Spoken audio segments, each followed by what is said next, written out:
atendimento fraterno. Antes, vamos dar alguns avisos. Nós temos o atendimento fraterno de segunda a sábado. E no dia quinta-feira e no sábado, esse atendimento é presencial. Aqueles que queiram compartilhar desse trabalho presencial, às quinta-feira ele começa às 17 horas. E no sábado ele começa às 15 horas. Na quinta-feira, nós temos, além do atendimento fraterno, nós temos um estudo que começa às 6 horas. E às 7 horas da noite, nós temos a palestra. No sábado, o atendimento começa às 15 horas, com a palestra pública.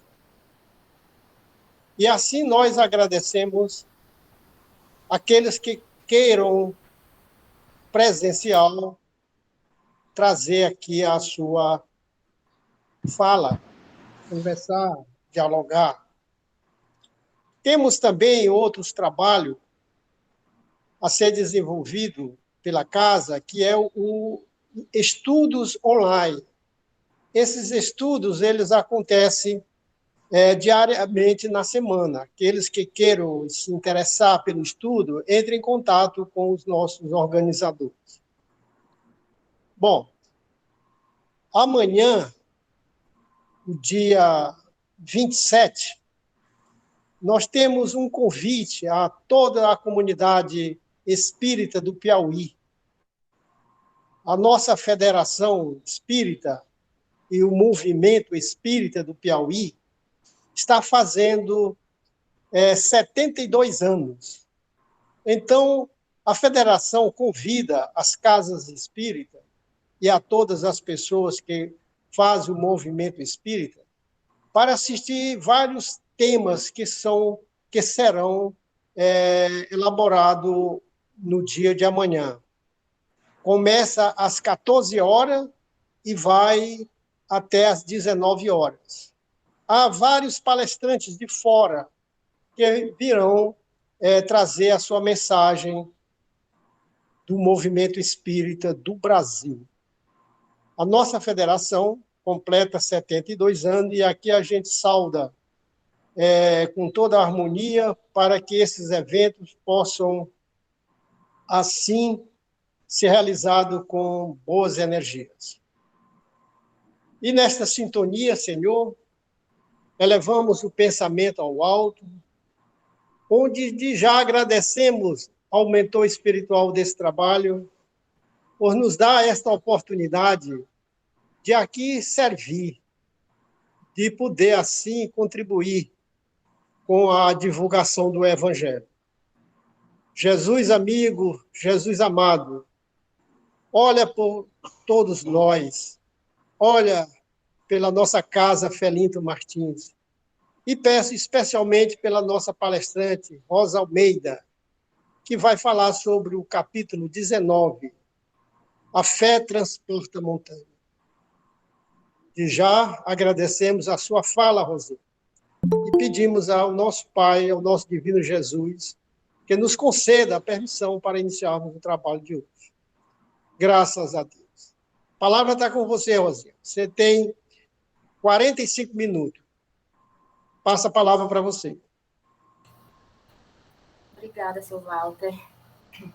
Boa tarde a todos e a todas. Venho hoje fazer essa palestra, agradecendo o convite. Eu gosto muito de participar, porque sempre é uma oportunidade para eu mesma refletir sobre o Espiritismo, sobre o que a doutrina nos ensina. Então, eu tenho por hábito escolher o tema baseado na abertura assim, aleatória, né? do nosso Evangelho. E dessa vez veio esse tema. E eu achei ele muito oportuno. Eu já trabalhei aqui nas palestras de sábado um tópico desse capítulo, mas agora eu proponho que a gente passe por ele todo, né? Pelo capítulo todo. Então, esse é o capítulo 19, a fé transporta montanhas. E aí a espiritualidade vai nos ensinando, né? Que montanhas são essas e como nós podemos transportá-las. Então, esse capítulo inicia com o tópico o poder da fé. E aí tem um trecho de Mateus em que ele diz, em que ele transcreve, né, o que Jesus falou, que se tivesseis fé como um grão de mostarda, dirias a esta montanha, transporta-te daqui para ali, e ela se transportaria, e nada vos seria impossível. Mateus, capítulo 18. Eu trouxe só um trecho, né? Mas esse trecho é maior, ele é do 14 ao 20. Esse trecho completo, ele fala da cura, né? Quando Jesus curou um rapaz. Né? E aí os discípulos incrédulos, né? Como é que ele tinha conseguido curar esse rapaz. E aí ele fala isso, né? E se nós tivéssemos fé, nós transportaríamos montanhas e nada seria impossível para nós. O Evangelho nos ensina, né, que nós devemos entender isso na acepção moral. Que é claro que quando a gente tem muita fé e muita vontade de realizar algo materialmente, né, que a gente consegue, que essa fé, ela nos fortalece. Né? Mas o Evangelho pede que a gente compreenda isso, não por esse aspecto material, mas sim pelo aspecto moral. Então, as montanhas que a fé transporta são as dificuldades, as resistências, as má vontades, a desesperança. Por que a fé consegue transportar, né, essas montanhas? Porque essa fé, que o Evangelho chama de fé verdadeira, né, ela nos dá energia, perseverança e, principalmente, ela nos dá recursos emocionais para vencer os obstáculos. Então, os obstáculos, eles se apresentam na vida de todo mundo.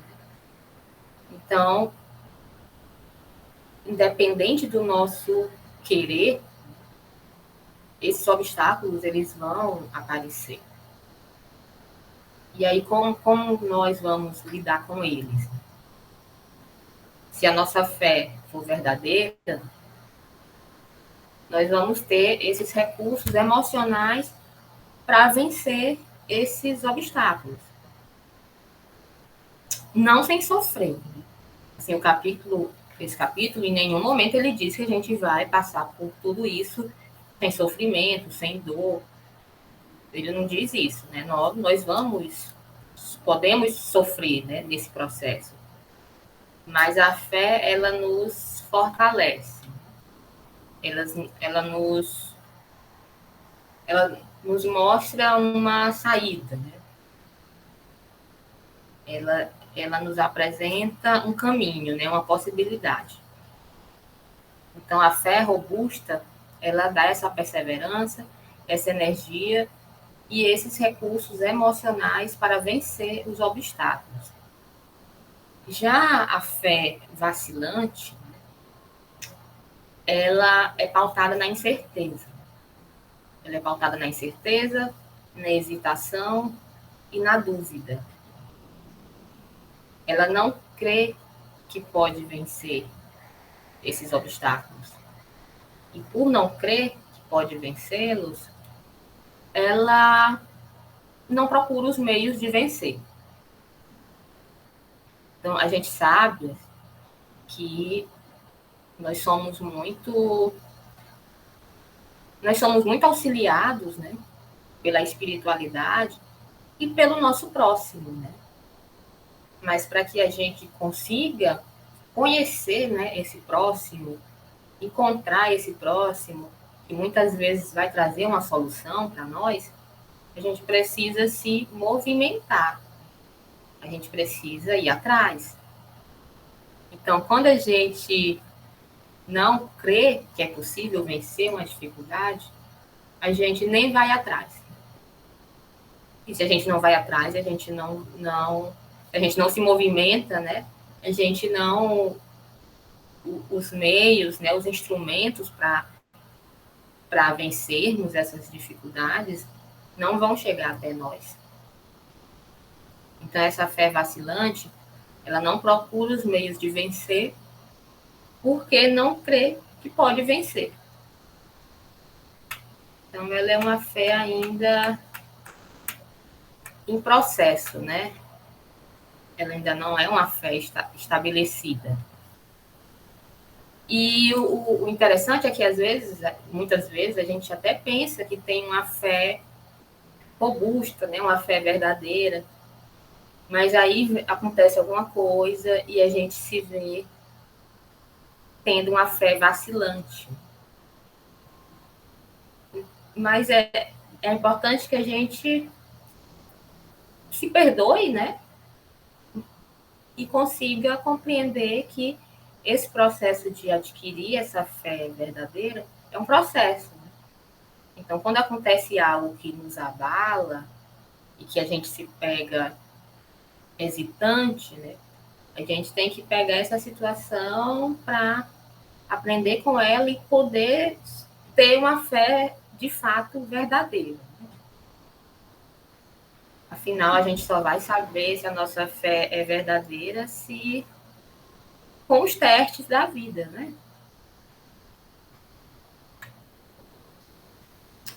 Então, o nosso Evangelho segundo o Espiritismo, ele continua listando, né, características da fé.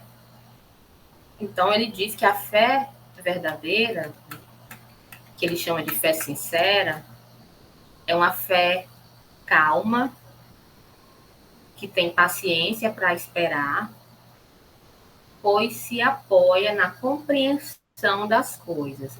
Essa palavra compreensão é muito importante no entendimento desse capítulo. Por quê, né? Por que é importante compreender? Para que a gente não tenha uma fé cega, né? Uma fé fanática. A gente precisa compreender o que constitui essa nossa fé. Então, o Evangelho ele diz que essa fé ela é calma e paciente, porque ela compreende as coisas, né? Ela compreende o mundo, ela compreende a vida, ela compreende Deus, ela compreende as dificuldades, né? E ela compreende a si mesma. Então, ela é calma, ela sabe esperar. E no nosso, falando assim do espiritismo, né? A gente sabe que a vida não começa no berço e nem termina no túmulo, né? Então, o fato de sermos reencarnacionistas, ele abre, né, essa nossa compreensão.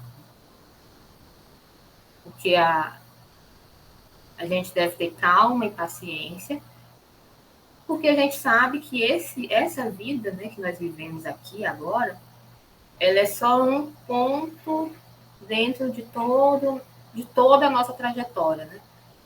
Que muito já aconteceu e que muito ainda vai acontecer. Então a gente precisa ter calma, né, e ter paciência. E pode ser que o momento não seja esse agora, né, nessa encarnação. Então a fé sincera, ela é uma fé paciente. Já a fé vacilante, né, ela é uma fé que pode se tornar colérica e violenta.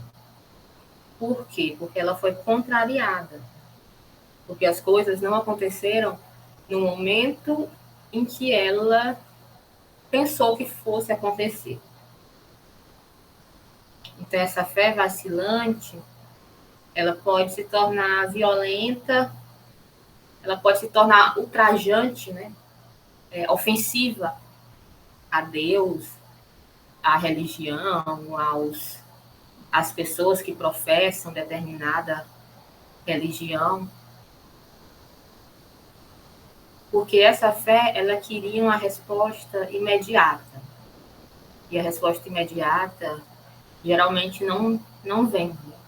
A resposta, ela chega quando ela tem que chegar. E o nosso tempo é diferente do tempo de Deus, é diferente do tempo do universo. Então, a calma na luta é sinal de força. A violência é sinal de fraqueza. Por quê? Porque quem tem calma, né, é porque já está fortalecido, já compreende a dinâmica, né, da vida e tem calma para esperar o momento, né, de vencer as vicissitudes. Já a violência, a fé que se torna violenta é um sinal de fraqueza, porque a pessoa ela queria que o tempo de Deus fosse o tempo dela. E nunca vai ser. É ela que se molda, né? E não Deus que vai se moldar a ela. Deus não é o nosso serviçal, né? Por mais que a gente peça muito para ele, né? Ele não é o nosso serviçal, né? As coisas não vão acontecer no momento que a gente quer, ou exatamente do jeito que a gente quer. Continuando, né, com essas características da fé, o Evangelho ele nos diz para não confundir fé com presunção. Quando a gente diz que tem fé que algo vai acontecer e que está fazendo por onde, né, esse algo acontecer, e que sabe que Deus vai nos ajudar e a espiritualidade vai nos ajudar. Quando a gente não pode falar isso, usar a fé com presunção, como se Deus, a espiritualidade, o universo fossem nos servir. Porque a fé verdadeira é uma fé humilde, né? É uma fé que pede, mas que se resigna, né, com o que acabar acontecendo. Então, a fé verdadeira ela é humilde, pois sabe-se instrumento de Deus. Todos nós somos instrumento de Deus. Então, quando a gente pede, a gente deve pedir com humildade.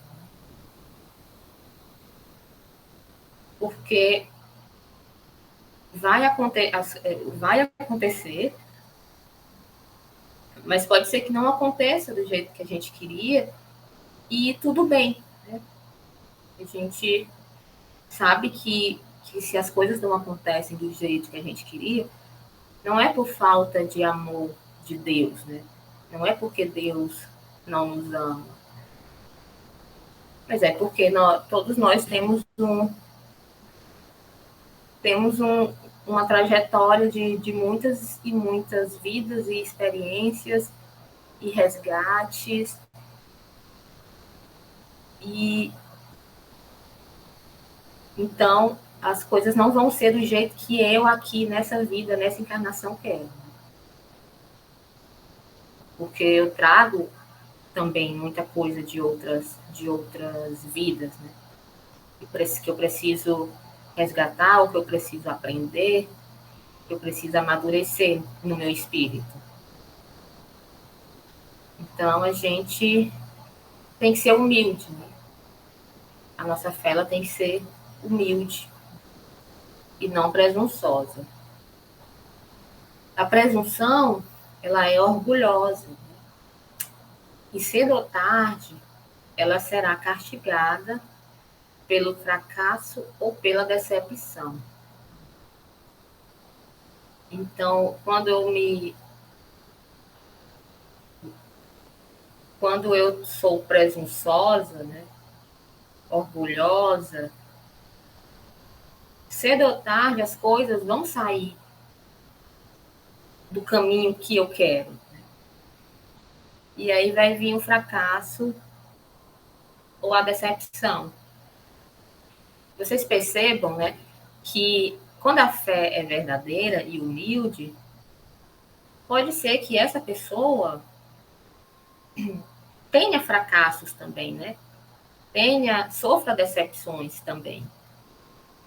Mas isso não vai ferir o ego dela como esses fracassos e essas decepções vão ferir o ego da pessoa presunçosa. Porque a pessoa que é humilde e que tem uma fé verdadeira, ela sabe que os fracassos fazem parte, né? Que são possibilidades e que mesmo nos fracassos ela vai tirar deles uma boa lição. Já a pessoa presunçosa, não. Ela tinha certeza, né, da vitória e a decepção e o fracasso acaba sendo um tombo muito grande e uma ferida, né, no orgulho dela. E outro ponto que o Evangelho coloca é que, através da fé verdadeira, nós podemos agir sob o fluido universal. E, com isso,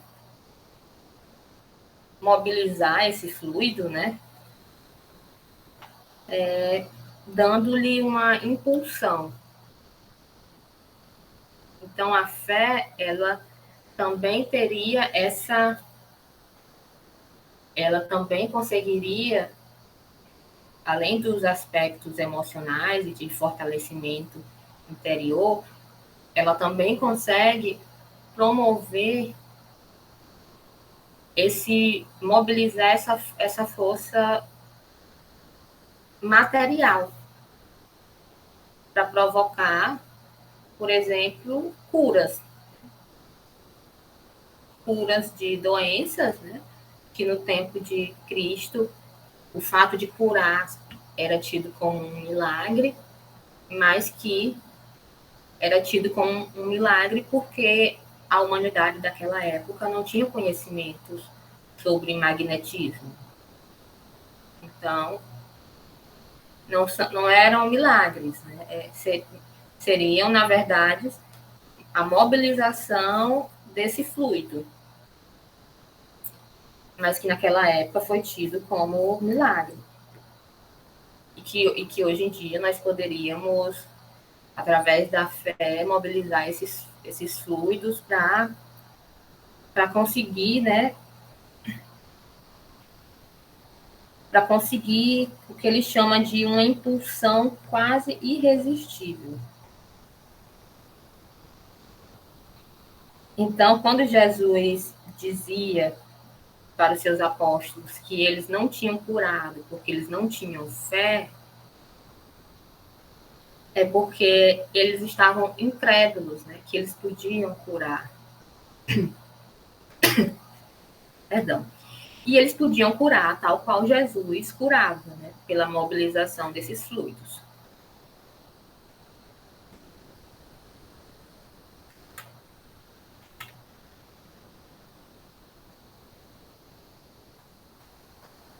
Então, a gente segue no nosso capítulo.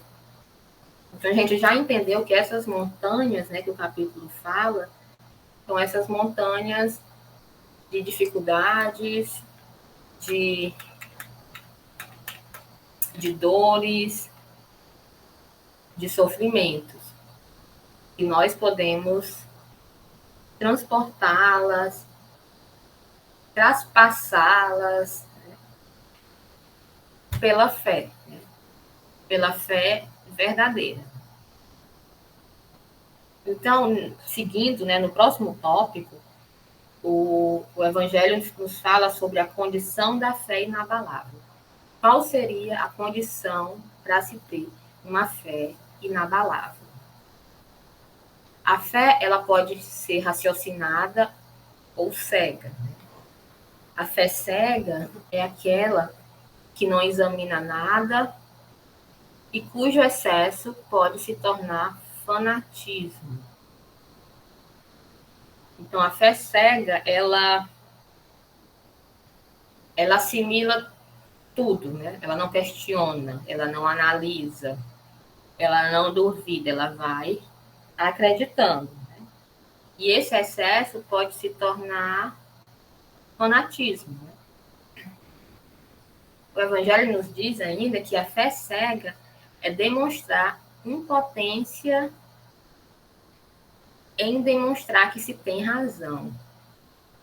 Por quê? Porque quando se tem razão, você não teme colocar-se sob escrutínio, né? Você não teme colocar-se sob investigação. A fé raciocinada, ela não teme ser analisada, porque ela sabe-se com razão. Já a fé cega, ela não quer ser analisada, porque pode ser que ela esteja errada. Então, o Evangelho nos diz que o que é verdadeiro na obscuridade, igualmente o é em plena luz.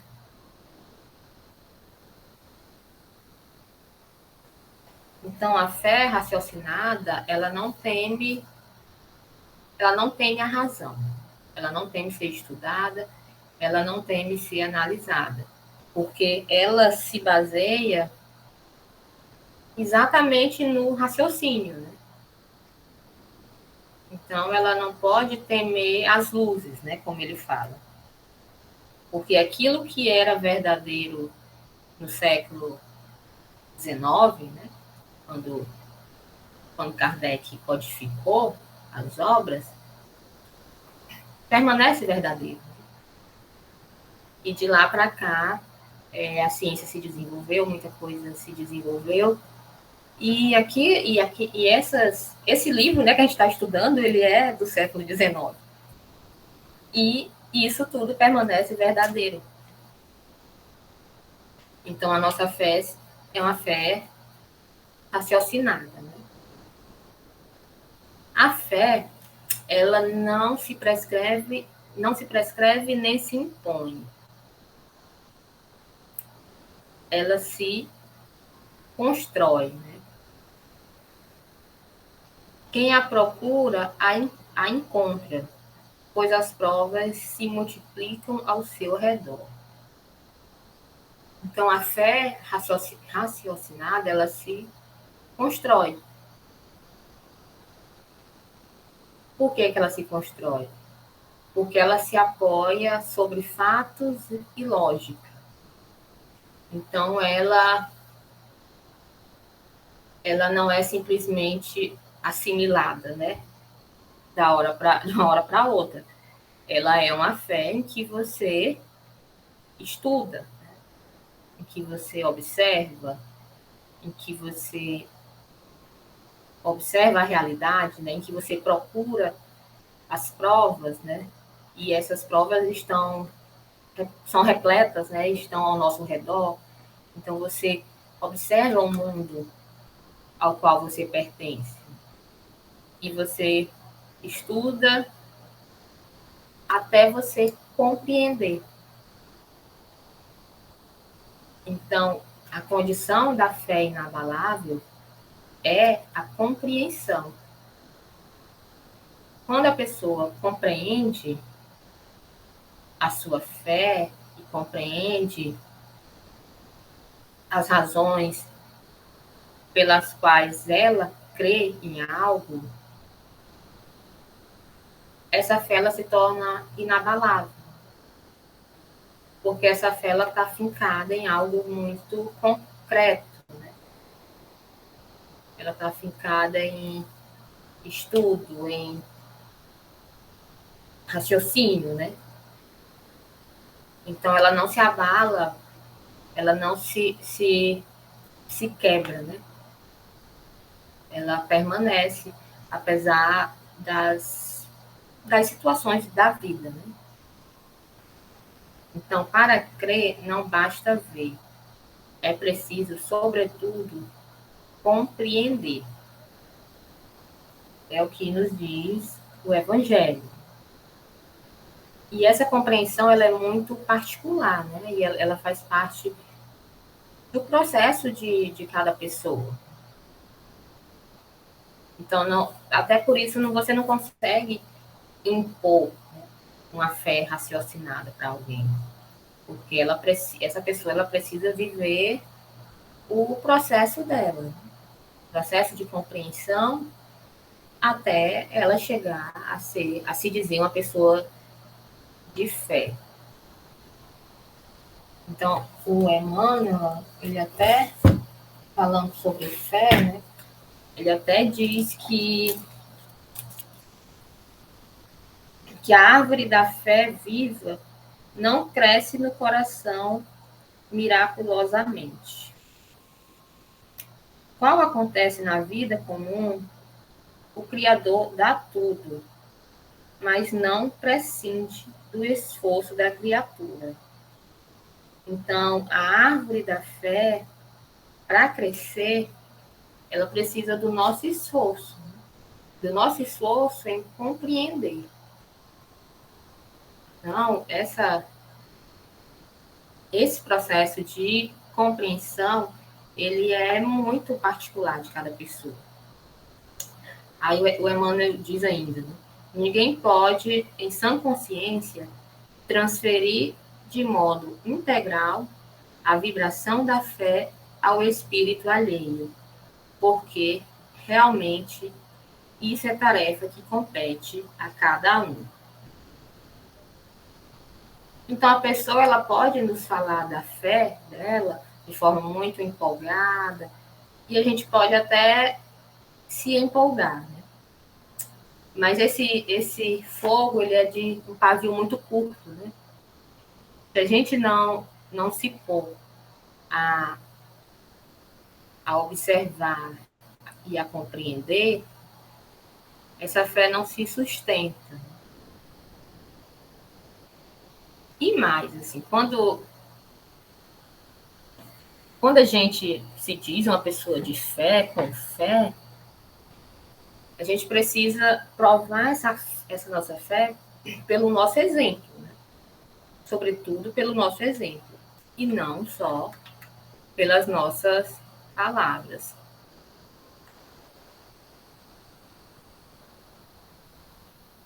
Porque muitas pessoas têm rejeição a essa ideia da fé, porque elas se sentem tolhidas na sua liberdade, no seu livre-arbítrio. Então, quando o Evangelho nos diz que a nossa fé deve ser raciocinada e que nós devemos, antes de tudo, compreender porque nós cremos em algo, nós devemos compreender porque nós cremos em algo. Então, é uma fé que não tira o livre-arbítrio da pessoa. Ela não precisa abrir mão da sua capacidade de pensar. Ao contrário, né? Ela tem que usar essa capacidade de pensar. E aí ele diz ainda que a fé cega não é mais deste século XIX, né, que ele está falando. Mas a gente sabe que ela permanece até hoje, né, no século XXI. Esse capítulo ele continua falando ainda que a fé ela é mãe da caridade e da esperança. Ele diz que fé, esperança e caridade são as 3 principais virtudes que devemos ter. E essa fé, ela deve ser ativa, né? Não é uma fé passiva, né? Que espera as coisas acontecer. Ao contrário, é uma fé que faz a sua parte, né? É uma fé que trabalha, né? Que busca enfrentar, né, as dificuldades. Não é uma fé que se entorpece. E a esperança e a caridade, elas são consequências da fé. Porque sem a fé, nós não teríamos esperança de uma vida melhor. E sem a fé, nós não teríamos a certeza que o amar ao próximo e fazer o bem ao próximo é o que Deus quer de nós. Então, a esperança e a caridade, elas são consequências da fé. E essa fé, ela desperta instintos nobres, né? E ela é a base da regeneração. Então, vocês percebem que quando ele diz que a fé, ela desperta instintos nobres. Né? E aí a gente pensa, mas quando essa fé não faz isso? Né? Aí é porque nós não estamos tendo fé como Cristo nos ensinou. Se a nossa fé nos afasta do próximo, se a nossa fé cria hostilidade com o próximo, é porque nós não estamos tendo uma fé baseada no que Cristo dizia. Né? E a gente sabe que nós humanos somos temos uma capacidade enorme de dar outro destino a ensinamentos de Cristo, né? Mas aí como nós temos o livre-arbítrio, né? Cada um pode analisar a si mesmo, né? Se a sua fé aproxima ou distancia o próximo. Então, a fé sincera, ela é arrebatadora e contagiosa, e ela prega pelo bom exemplo e não tem discurso vazio. A fé sincera, ela mostra, né? Ela não só diz. Por isso que ela é contagiosa e arrebatadora. Porque ela tem a capacidade de persuadir o próximo, mas é uma persuasão pelo fazer. E não só pelo dizer. Então, essa fé que faz, né? Essa fé que aproxima, essa fé que é paciente, é calma, mas é ativa, essa fé, ela nos fortalece para enfrentar as vicissitudes da vida, para enfrentar as dificuldades, os obstáculos, os sofrimentos, ela não evita que a gente sofra, né? Nós vamos sofrer. Até pela própria situação do nosso planeta, né? Nós vivemos num planeta de regeneração. Então, a gente não pode achar que nós estamos aqui para passear, né?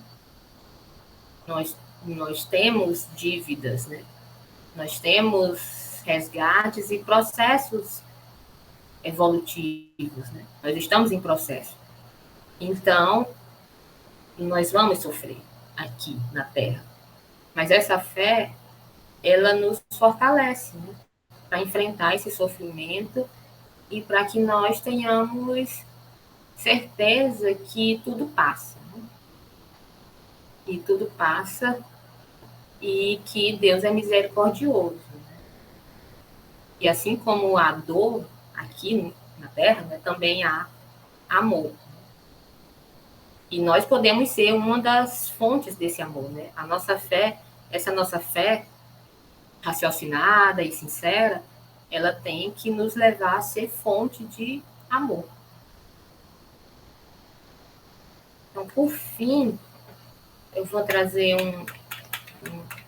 uma frase do José, José Espírito Protetor, 1862.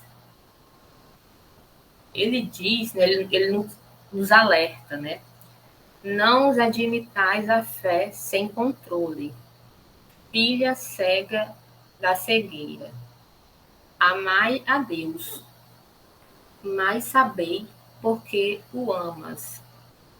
Crede em suas promessas, mas sabei porque nele credes. Segui nossos conselhos, mas interai-vos do fim que vos mostramos e dos meios que vos trazemos para atingi-lo. José, Espírito Protetor, 1862. Então, ele pede que nós amemos a Deus, né? Mas tenhamos consciência do porquê nós amamos Deus, do porquê nós cremos em Deus. E ele fala até um recado para o próprio espiritismo e para os espíritas, né? Seguir nossos conselhos, mas interai-vos do fim e dos meios. Então fica um alerta para nós também. A gente tem que sempre refletir. Temos que estar sempre em reflexão, né? Afinal, essa virtude, a virtude da inteligência, né? Deus nos deu para que nós possamos usá-la, né? E usá-la com sabedoria. Então, agradeço, gratidão e até a próxima.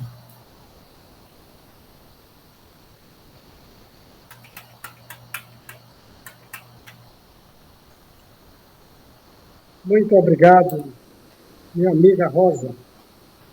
A sua fala foi bem esclarecedora, oportuna. A palavra de duas letras, fé, que tem uma força de muitos livros. Se você tiver fé, do tamanho como ele coloca, se sua fé for realmente uma fé, ela transporta a montanha. Mas aí você pergunta, que fé é essa que transporta a montanha, Walter? Eu volto a te dizer, se você tem fé, você consegue realizar grandes mudanças em sua vida. Eu lembro de uma passagem do Chico Xavier, onde uma pessoa chega para ele, uma mulher já muito abatida, e diz: Chico, eu estou morrendo. Chico fica olhando para ela. Os médicos me disseram, Chico, que minha vida está como um fio. E o Chico Xavier diz: vamos engrossar esse fio? Mas como, Chico? Tendo fé, minha filha. Vamos fazer, então, aquilo que Jesus nos ensinou: a amar, a fazer caridade. E assim ela começou a uma mudança em sua vida. Ela começou a fazer caridade, fazendo uma sopa e distribuindo a sopa para as pessoas mais humildes. Mas ela percebia que aquela sopa era algo mecânico, que ela fazia e dava para as pessoas. Mas ela lembrou daquela outra passagem que o Chico diz: tenha amor pelo que você está fazendo. E aí ela fazia a sopa e distribuía com amor, fazendo com que aquela sopa fosse feita com amor, com muitas energias positivas. E não é que essa velhinha durou 92 anos? E é porque estava pelo fio.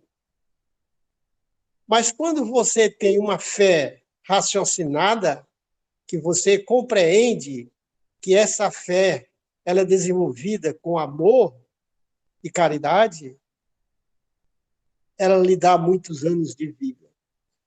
E sem mais delongas, vamos passar para a nossa irmã Antônia, que já está aí querendo falar, e eu vou deixar que ela faça a sua prece para nos alavancar a nossa fé. A palavra está com você, Antônia. Então, boa tarde a todos e a todas, encarnado e desencarnado. Nesse exato momento, vamos agradecer a Deus por esta partilha, por esta leitura do Evangelho, que possamos assim silenciar os nossos pensamentos e entrar em comunhão com Deus e com os nossos amigos espirituais que se encontram conosco em nossa casa espírita, que se encontram em nossos lares, que neste exato momento entregamos a Deus tudo que temos, pois tudo é dele, a nossa vida, os nossos caminhos, a nossa família e toda a humanidade, pois Cristo é o governador do nosso planeta Terra e a ele devemos amar todas as coisas e crer, somente crer. Por isso, Mestre Jesus, aqui estamos, buscando interiorizar o teu evangelho, buscando fortalecer a nossa fé, te entregando todas as nossas dificuldades e obstáculos. Que a tua luz possa se iluminar a todos nós, sem distinção, iluminar nossa casa espírita, cada um que aqui se encontra neste dia de hoje, iluminar nossa palestrante, iluminar a todos os trabalhadores de nossa casa Felipe Martins, a todos os irmãos que vêm em busca de auxílio de suas aflições e de consolo, pois Deus conhece os nossos corações. Deus sabe o que necessitamos e por isso, Senhor Jesus Cristo, estamos aqui. Te agradecemos por tudo que tem nos dado, pela esta natureza infinita, por todo o alimento espiritual.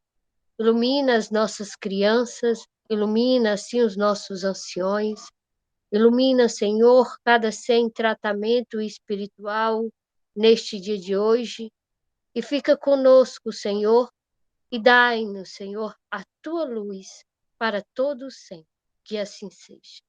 Louvemos. Quanta luz neste ambiente, descendo sobre nós, vibrando em nossa mente.